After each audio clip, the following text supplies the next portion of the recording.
레이테만 해전.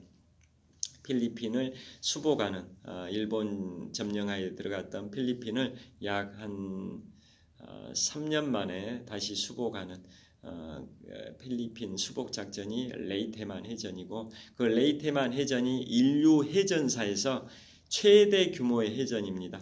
인류 해전 중에 3대 해전은 페르시아와 그리스 연합함대 간의 살라미스 해전, 그 다음에 그것은 기원전 480년 제3차 페르시아 전쟁 때죠. 기원전 480년 제3차 페르시아 전쟁 때 그리스 연합함대가 그리스 남서쪽 살라미스 해협에서 페르시아 함대를 격침시켰던 게 세계 3대전 중에 하나인 살라미스 해전이고, 그 다음에 1588년 칼레 해전.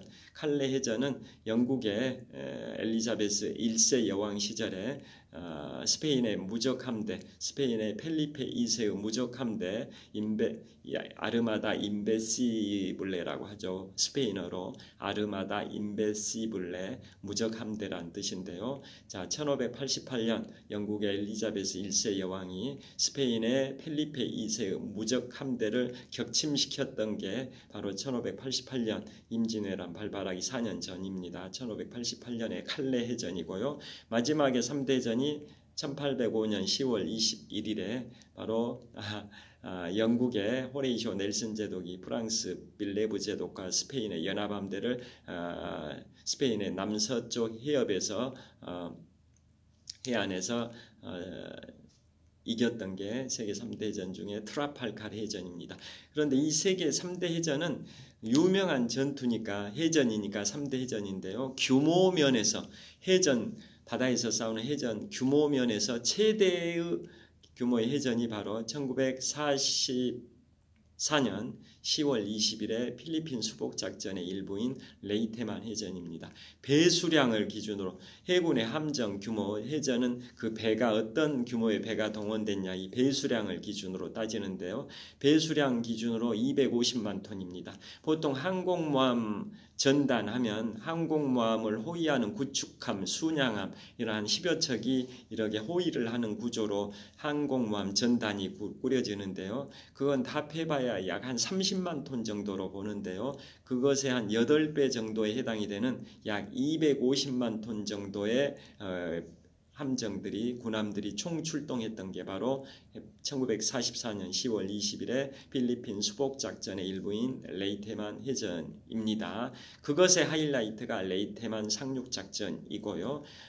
그게 이제 배수량 기준 250만 톤 정도입니다. 미군 함정과 일본군 함정 합해가지고 250만 톤 정도 항공모함 8개 전단 규모의 그러한 규모의 해전이기 때문에 인류 해전사에서 최대 규모의 해전이 필리핀 레이테만 해전입니다. 여하튼 그런 식으로 태평양 전쟁의 전환점이 그렇게 미드웨이 해전, 과달카날 전역이 있었듯이 북아프리카 지중해 해전, 북아프리카와 지중해 전구에서는 전투구역이란 뜻이죠. 북아프리카 지중해 전구에서는 그 유명한 이집트에서 이집트 그 주변이죠.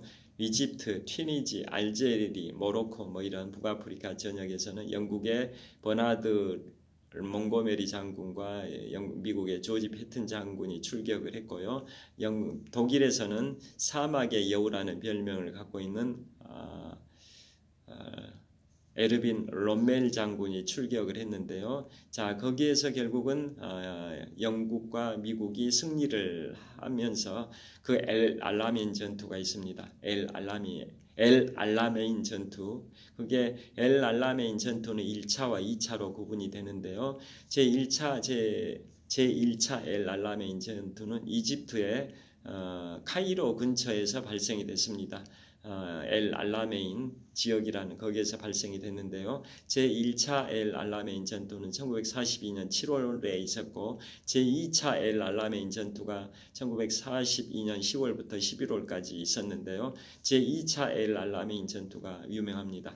그래서 거기에서 영국의 버나드 몽고메리 장군과 미국의 조지 패튼 장군이 주도해가지고 독일의 에르빈 롬멜 장군, 사막의 여우라는 별명을 갖고 있는 에르빈 롬멜을 무찔렀는데요. 그 전투가 끝나고 영국의 윈스턴 처칠이 또 명연설을 합니다. 자, 윈스턴 처칠은 연설을 잘 하시죠. 독일의 아돌프 히틀러도 연설을, 대중을 선동하는 그 연설, 이 제스처를 취해가면서 엄청난 연설을 잘하고 독일 국민들을 이렇게 장악을 하는 그 명연설가가 독일의 아돌프 히틀러이기도 한데요. 또 영국의 윈스턴 처칠도 마찬가지 명연설을 잘했습니다. 그래서 윈스턴 처칠이 1953년에 제63대 영국 총리 시절에 제2차 세계대전이라는 제목의 회고록 6권을 출간해가지고 노벨 문학상까지 받은 분인데요. 그 당시에 경합이 붙었던 게 미국의 어니스트 해밍웨이의 노인과 바다가 경합을 벌였는데 그걸 물리치고 바로 영국의 윈스턴 처칠의 제2차 세계대전이라는 제목의 회고록 6권이 노벨 문학상을 받았고 이듬해인 1954년에 어니스트 해밍웨이의 노인과 바다는 노벨 문학상을 받았습니다. 여하튼 윈스턴 처칠이 그러게 연설을 잘한 게 또 노벨 문학상을 받은 배경이 되기도 합니다.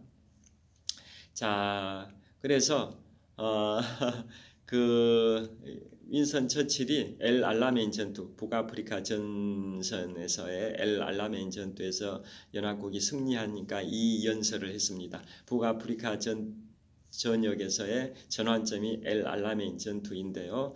1942년 11월 초에 그게 연합국의 승리로 끝나니까 이 명연설을 합니다. 우리는 엘 알라메인 전투 이전에는 승리를 맛보지 못했지만 우리는 엘 알라메인 전투 이후에는 패배를 맛보지 않았다. 그만큼 전환점이 됐다라는 겁니다. 그 엘 알라메인 전투 전에는 계속 독일군이 공세를 취했고 연합국은 수세다 보니까 계속 그 전 시점에 엘 알라메인 전투 전에는 연합국이 패배를 거듭했지만 그 엘 알라메인 전투에서 연합국이 승리한 이후에는 이제는 반대로 연합국이 계속 승리를 거듭하는 그러한 게 됐습니다. 그래서 윈스턴 처칠이 명연설을 한 겁니다. 우리는 엘 알라메인 전투 이전에는 승리를 맛보지 못했지만 우리는 엘 알라메인 전투 이후에는 패배를 맛보지 않았다라는 명연설을 했습니다. 그 다음에 또 이런 말을 했죠. 이 엘 알라메인 전투가 제2차 세계대전 끝의 시작이라고 할 수는 없지만은 제2차 세계대전 시작의 끝이라고 볼 수는 있다라는 명연설을 했습니다. 자, 그러니까 전환점이 됐지만은 여전히 전반부에서 중반부로 넘어가는 그런 시점이다 이런 뜻인 거죠. 자, 그 전 2차 세계대전이 약 6년 동안 전개됐는데요. 그 중에 1942년 11월 초에 그 연설을 했기 때문에 이제 전반에서 중반으로 넘어가는 그 과도기다 보니까 그 연설을 한 겁니다. 이 엘 알라메인 전투가 끝의 시작이라고 볼 수는 없지만은 시작의 끝이라고 볼 수는 있다라는 취지의 또 명연설을 한 겁니다. 자, 그게 바로 1942년 11월 초에 제2차 엘 알라메인 전투가 끝난 다음에 영국의 61대 총리 윈스턴 처칠이 했던 명연설입니다. 자, 그런 식으로 태평양 전선에서는 미드웨이 해전과 과달카날 전역이 2차 세계대전의 전환점이 돼서 그 이후에는 미국이 주도를 했고요. 그 다음에 북아프리카 전선에서는 1942년 11월 초에 엘 알라메인 전투에서 연합국이 승리하면서 또 영국과 미국이 주도했고요. 그 다음에 동부전선은 1943년 12월 2일에 스탈린그라드 전투에서 소련이 독일을 꺾음으로써 소련이 이제 주도를 하게 되고요. 그 다음에 지금 말씀드리고자 하는 서부전선, 독일을 기준으로 서쪽 지역에 있었던 프랑스, 벨기에 이쪽 전선의 서부전선의 전환점이 바로 1944년 6월 6일 인류 역사상 최대 규모의 상륙작전인 노르망디 상륙작전입니다. 자, 노르망디 상륙작전이 펼쳐진 배경을 잠깐 말씀드리면 노르망디 상륙작전 이전에는 서부전선에서는 독일이 주도를 했었고 프랑스 파리를 독일이 4년 3개월 정도 점령을 하고 있었으니까요. 그 정도로 독일이 2차 세계대전의 초반, 중반까지는 서부전선을 장악을 하고 있었던 거죠. 그러니까 프랑스 파리가 독일의 4년 3개월 점령하에 들어간 거죠. 그런데 노르망디 상륙작전, 인류 역사상 최대 규모의 상륙작전인 노르망디 상륙작전에서 연합국이 승리해서 2차 세계대전의 서부전선의 전환점이 된 건데요. 그 전에는 독일군이 주도하다가 그 노르망디 상륙작전 이후에는 연합국이 주도했다 이런 의미인데요. 노르망디 상륙작전이 펼쳐진 배경은 1943년 11월에 이란의 테헤란에서 테헤란 회담이 있었습니다. 그 당시에 미국의 32대 대통령 프랭클린 루즈벨트 대통령과 영국의 61대 총리, 소련의 총서기장 이오시프 스탈린이 이란의 테헤란에서 1943년 11월 달에 테헤란 회담을 통해서 소련의 이오시프 스탈린이 연합국에게 요청한 게 뭐냐? 독일이 계속적으로 동부전시선인 소련에서 엄청난 병력을 투입하면서 소련을 상대로 계속 전투를 벌이니까 너무나도 힘들다. 그러니까 제2의 전선을 구축해달라. 물론 1943년 2월 2일에 스탈린그라드 전투에서 소련이 독일을 꺾음으로써 전환점을 가져온 건 맞지만은 여전히 계속적으로 전투가 벌어지는 쿠르스크 전투 여러 전투가 대형 전투가 있습니다. 계속적으로 독일군이 스탈린그라드 전투에서 소련한테 패배했음에도 불구하고 독일군의 엄청난 병력을 동부전선인 소련군에 투하해가지고 계속 소련을 힘들게 하니까 소련의 그 최고 지도자 이오시프 스탈린은 연합국의 최고 지도자인 미국의 32대 대통령 프랭클린 루즈벨트 대통령과 영국의 61대 총리 윈스턴 처칠에게 그 요청을 한 겁니다. 제2의 전선을 프랑스 쪽에다 열어달라. 즉 독일이 동부전선만 공격하니까 소련이 힘드니까 서부전선의 중심인 프랑스에다가 전선을 구축해달라.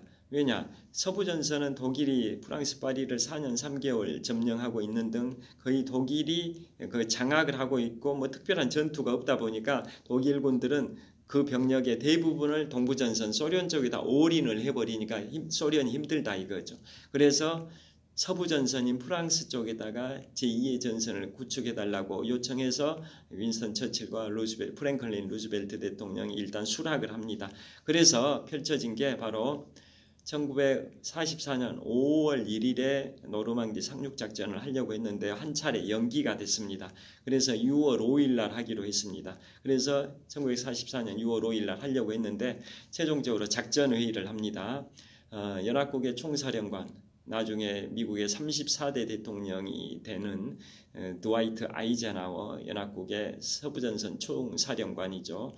그분은 나중에 2차 세계대전 끝나고 미국의 육군참모총장도 하고 1949년 북대서양조약기구 나토가 출범할 때 초대 최고사령관까지 했습니다. 나토의 초대 최고사령관. 그 다음에 미국 북동부 지역의 명문 8개 사립대 중에 하나인 미국 뉴욕 맨해튼 북서쪽에 있는 컬럼비아 대학의 총장을 하기도 했습니다. 제가 지금부터 약 3개월 반 전인 지난 9월 1일 2023년 9월 1일에 뉴욕 맨해튼을 투어를 했는데요. 그때 록펠러 센터 68층 전망대에서 북서쪽에 있는 센트럴 파크와 그곳의 북서쪽에 있는 또 세계 미국 북동부 지역의 명문 8개 사립대 중에 하나인 아이비 리그 중에 하나인 컬럼비아 대학을 바라다 보기도 했는데요. 즉 아이젠하워가 컬럼비아 대학 총장을 하기도 했고 드디어 1953년 초부터 61년 초까지는 공화당으로 미국의 34대 대통령까지 했던 인물이 2차 세계대전 인류 역사상 최대 규모의 상륙작전인 노르망디 상륙작전 승리의 주역이 바로 드와이트 아이젠하워입니다. 자, 그래서 1944년 6월 5일에 작전 회의를 합니다. 상륙작전 회의. 그래서 서부전선 총사령관 드와이트 아이젠하워, 그다음에 영국의 사령관 제21 집단군 사령관 버나드 몽고메리, 그다음에 미국의 제12 집단군 사령관 오마 브래들리, 그다음에 미군의 3군 사령관 조지 패튼, 이런 인물들이 그 회의에 참석을 하고요. 그런데 날씨가 안 좋았습니다. 노르망디 상륙작전이 성공이 되려면 상륙작전 성공의 두 가지 조건이 있습니다. 첫째, 만월과 만조입니다. 만월이라는 것은 달이 밝아야 됩니다. 찰만자 달월자, 달이 밝아야 된다. 그래야 공수특전단이 상륙작전 전에 독일군의 후방에 침투해가지고 적을 교란시켜야 상륙작전을 펼칠 수 있지 않습니까? 그래서 만월이라는 게 있고, 그 다음에 두 번째가 만조입니다. 만조. 그 해수 바닷물의 높이가 최대 수위가 돼야 합니다. 간조와 만조가 있는데요. 하루에 2번씩 이렇게 반복이 되죠. 물이 해수면이 최대한 높이 올라오는 찰만자, 조류조자, 만조가 되어야 합니다. 그래야 독일이 노르망디 해안에다가 설치해 놓은 수많은 대인 지뢰, 그 다음에 이런 장애, 상륙작전 저지 장애물, 그 다음에 뭐 이런 것들을 좀이라도 피해 가지고 해안에 최대한 근접해서 상륙할 수 있기 때문에 바닷물이 최대 수위까지 올라오는 만조가 있어야 되는데요.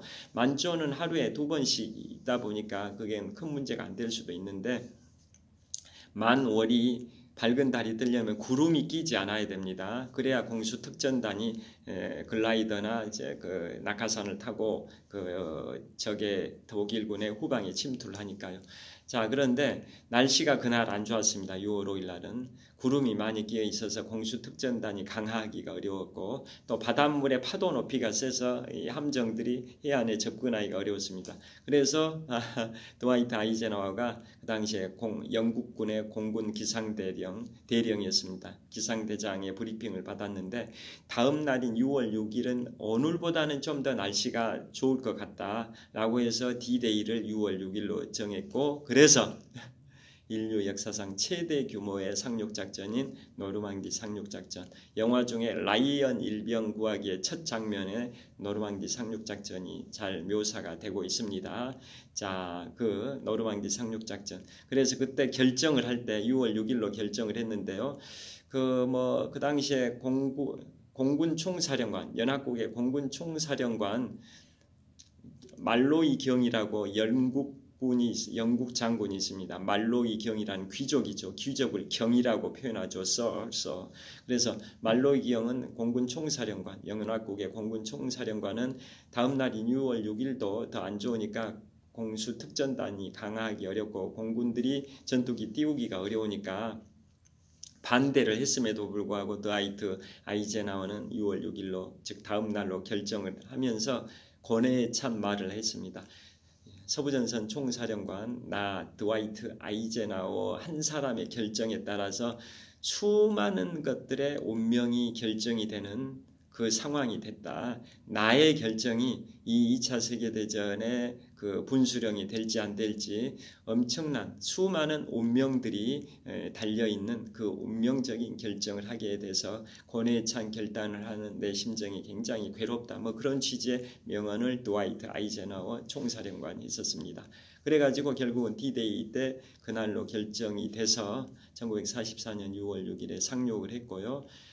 그 중에 시간이 없어서 이제 그 정도로 말씀드리겠고요. 그래서 상륙에 성공을 했습니다. 그래서 계속 이제 진격을 해가고 상륙작전 성공 후 한 2달 남짓 후 1944년 8월 25일에 4년 3개월 동안 독일 점령하에 있었던 프랑스 파리를 탈환, 수복을 하게 되고요. 또 네덜란드 상륙 네덜란드 수복 작전은 이른바 마켓 가든 작전입니다. 마켓 가든 작전은 1944년 9월에 있었는데요. 그것은 연합국이 실패를 했습니다.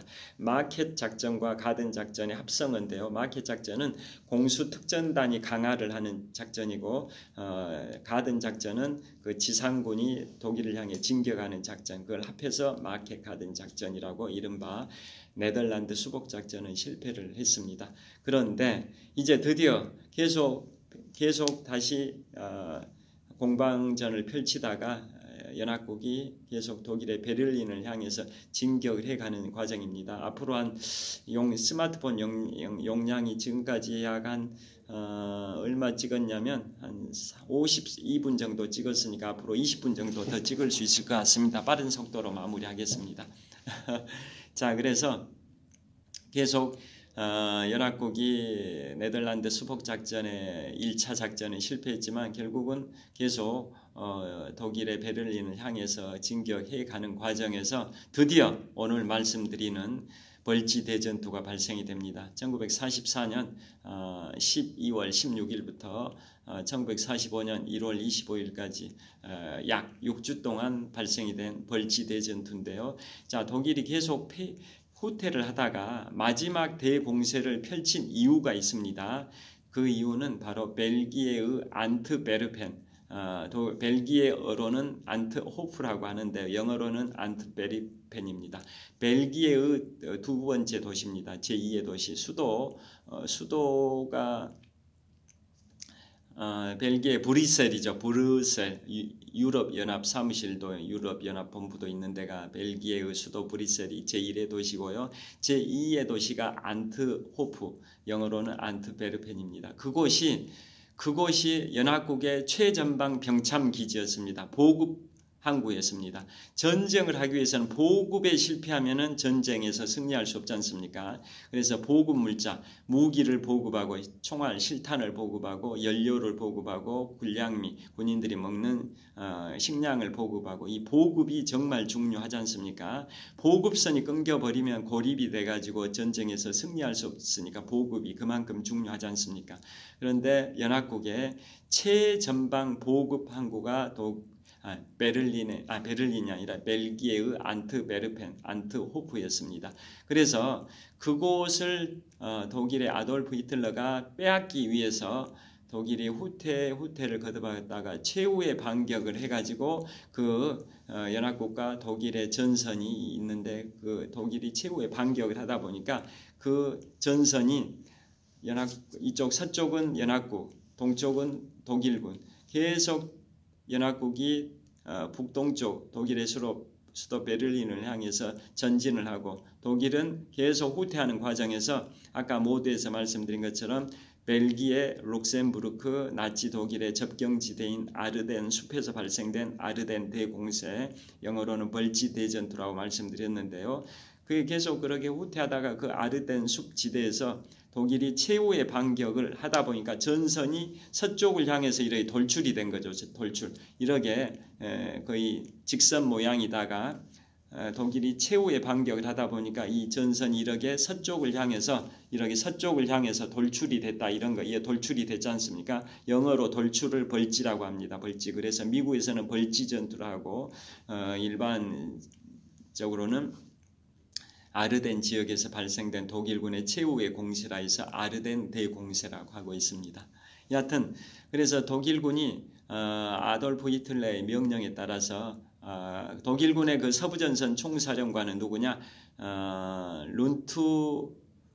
룬트슈테트. 제가 독일어여 가지고 정확하게 기억을 못 하는데요.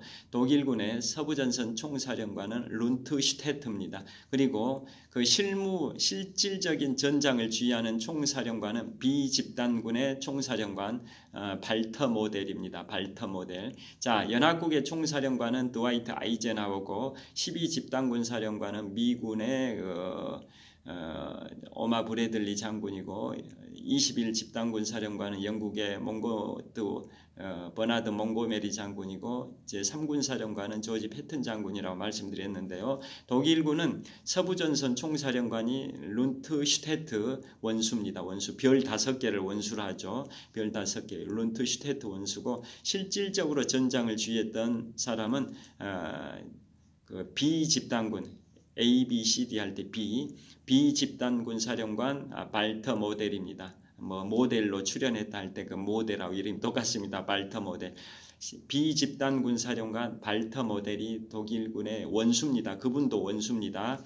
룬트 슈테트 서부전선 총사령관이든 발트 모델 B 집단군 사령관이든 다 별이 5개 원수입니다. 원수. 그런데 서열이 서부전선 총사령관 룬트 슈테트가 더 고참이니까 총사령관이고 전장의 실질 사령관은 B 집단군 사령관, 발트 모델은 이제 약간은 하급자니까 이제 B 집단군 사령관을 했는데 여하튼 그때 독일군이 반격했던 이유가 연합국의 최전방 보급 항구인 안트베르펜을 빼앗기 위해서 그랬습니다. 그러면 보급 루트가 끊기면 서부전선에서 연합국이 독일 베를린을 향해서 진격하기가 어렵게 되니까요.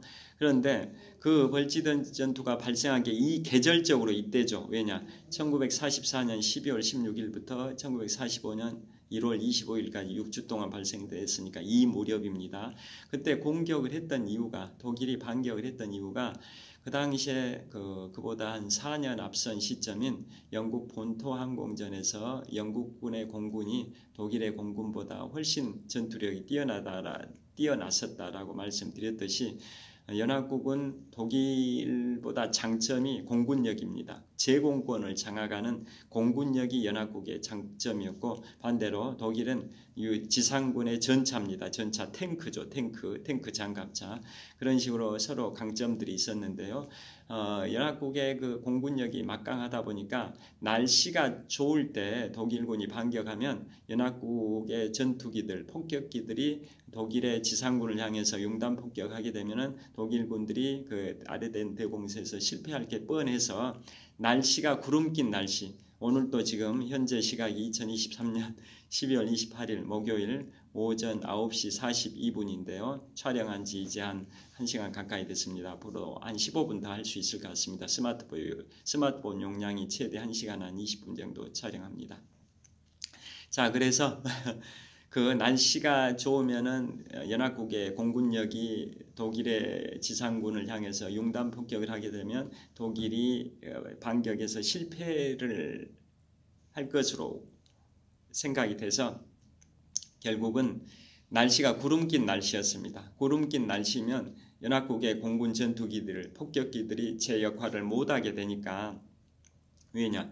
지형 지물이 식별이 안 되는 구름 낀 날씨에는 아무리 연합국의 공군 전투기나 폭격기들이 성능이 우수하다 할지라도 독일의 그 군대 이동 뭐 이런 지형물 이런 게 안 보이면 폭격이 어렵지 않습니까? 그래서 날씨가 구름 낀 날씨를 이용했습니다. 그걸 천우신조로 여기고 독일이 그 구름 낀 날씨에 이제 반격을 하게 됩니다. 그래서 거기에서 아까 말씀드린 것처럼 2차 세계대전 그 6년 동안에 그 수많은 전투가 있었는데요. 미국 입장에서 단일 전투로는 최대 규모의 미국 입장에서 2차 세계대전에서 단일 전투로는 최대 규모의 사상자가 발생된 게 약 9만 명 정도의 사상자가 6주 동안 발생된 아르덴 대공세 벌지 대전투입니다. 그래서 독일이 반격해가지고 엄청나게 독일과 연합국들 간의 치열한 전투가 전개가 되는데요. 결국은 연합국이 승리를 하는데 그 과정에서 독일군들은 이제 특공대를 투입을 합니다.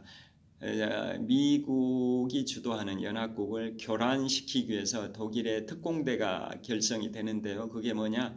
미군 복장을 합니다. 미군으로 위장을 한 독일군입니다. 그리고 영어를 잘 구사할 수 있는 그 독일군 병사로 선발을 해가지고 특공대를 결성을 합니다. 그래서 적의 미군의 후방에 미군이 주도하는 연합국의 후방에 그 독일 특공대를 투입을 해가지고 미군 행세를 하면서 다니는 거죠. 그래서 예를 들면 무슨 도로 이정표가 있으면 이쪽으로 가면 베를린, 이쪽으로는 안트베르펜, 이쪽으로는 프랑스 파리 이렇게 안내 표시판이 있을 거 아닙니까? 이정표 그런 것을 다 반대 방향으로 틀어놓고 연합국을 교란시키는 거죠.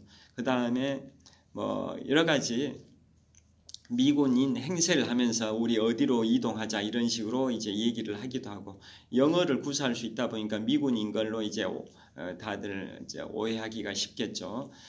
그러다 보니까 나중에는 이제 미군들이 엄청난 혼란을 겪게 되고 그래서 그 미군 행세를 하는 독일 특공대를 색출하기 위해서 웃지 못할 일들이 많이 발생합니다. 그래서 진짜 미국인만이 알 수 있는, 진짜 미군만이 알 수 있는 그런 퀴즈를 냅니다. 검문 검색을 하면서 헌병이 검문 검색을 하면서 퀴즈를 냅니다. 예를 들어서 미국의 50개 주 중에 일리노이 주의 주도가 어디입니까? 정답은 스프링필드인데 제1의 도시인 일리노이 주의 제1의 도시인 시카고로 답하기가 쉽죠. 실제는 주도는 스프링필드입니다. 예를 들어서 미국 북서부의 워싱턴주의 가장 큰 도시는 시애틀이지만은 주도는 올림피아이듯이 제1의 도시와 주도는 다를 수가 있는 거죠. 그래서 일리노이주의 주도가 스프링필드인데 시카고로 오답을 말하는 경우도 있었고요. 그 다음에 미키마우스의 여자친구가 누구냐? 미니마우스입니다. 그 다음에 뉴욕 양키스 메이저리그 뉴욕 양키스의 주전 선수가 누구냐? 조 디마지오입니다. 이런 것들을 퀴즈 냅니다. 미군만이 알 수 있는 그런 문제를 내는데요. 그래서 못 맞추면은 일단 구금을 해가지고 이제 신문을 합니다. 진짜 미군인지 아니면은 이제 미군으로 위장한 독일 특공대인지 신문을 하는데 심지어는 이런 일이 있습니다. 연합국의 제12집단군 사령관 오마 브래들리 장군도 검문을 당합니다. 검문을 당해가지고 그 세 가지 퀴즈를 맞춥니다. 그런데 헌병이 정답을 잘못 알고 있었습니다. 일리노이주의 주도가 스프링필드라고 오마 브래들리 12집단군 사령관은 맞추는데 헌병은 착각을 해가지고 시카고로 잘못 알아가지고 오마 브래들리 12집단군 사령관을 수시간 동안 구금을 하는 그러한 사태도 발생이 됐습니다. 자, 왜 오마 브래들리가 그걸 맞출 수 있었냐면 오마 브래들리를 할지라도 못 맞출 수도 있는 거죠. 제1의 도시가 일리노이주의 제1의 도시가 시카고니까요. 그런데 맞춘 이유가 오마 브래들리 장군이 출신지가 미주리주입니다.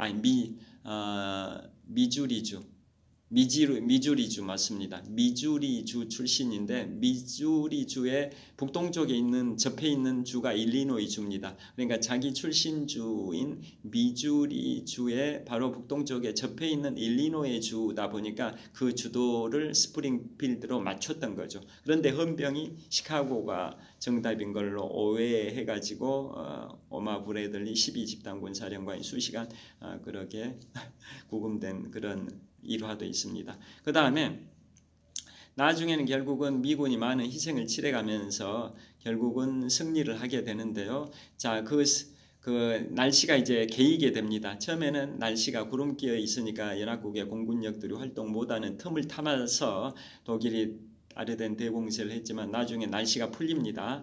그래서 아르덴 대공세 6주 기간 중에 이제 중반에 접어들었을 때 연합국이 반격을 합니다. 반격을 해가지고 많은 여러 지역에서 독일군과 연합국 간에 치열한 일진일퇴의 공방전이 있다 보니까 미군들이 여러 군데 고립되기도 했었습니다. 그 연합국은 굉장히 미군이 주도했었습니다. 한 90%는 미군이었습니다. 그래서 미군들이 많이 고립이 되다 보니까 날씨가 풀린 상황에서 이제 연합국의 수송기가 공수작전을 하는 겁니다. 보급 물자들을 낙하산에다가 묶어가지고 그 고립된 미군 지역에 투하합니다. 그러면 여러 가지 식량, 무기 이런 것들을 보급을 해주는 거죠. 그런데 그게 보급된 게 고립된 미군 지역에만 간 게 아니라 독일군 지역에도 투하됐습니다. 그래서 독일군들은 그것을 완전히 횡재를 했는데